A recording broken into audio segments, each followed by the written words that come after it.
ലോക ചരിത്രത്തിലും സഭാ ചരിത്രത്തിലും തന്നെ വളരെ പ്രാധാന്യതയുള്ള ഒരു കാലഘട്ടമാണ്.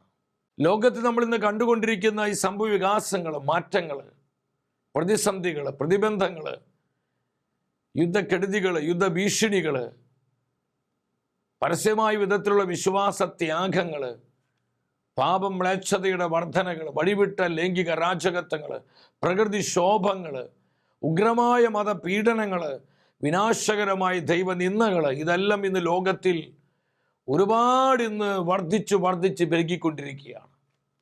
സഹോദരങ്ങളെ, ഇതൊന്നും അവിചാരിതമല്ല. നമ്മുടെ കർത്താവ് മുൻകൂട്ടി നമ്മോട് പറഞ്ഞിരിക്കുന്ന ആ ഒരു കാലത്തിലേക്ക് നമ്മൾ പ്രവേശിച്ചിരിക്കുകയാണ്. ഈ കാലത്തിൻ്റെ പ്രത്യേകത എന്ന് പറയുന്നത് ദൈവകരുണയുടെ അവസാന മണിക്കൂറുകളിലേക്ക് നമ്മൾ കടന്നിരിക്കുന്നു.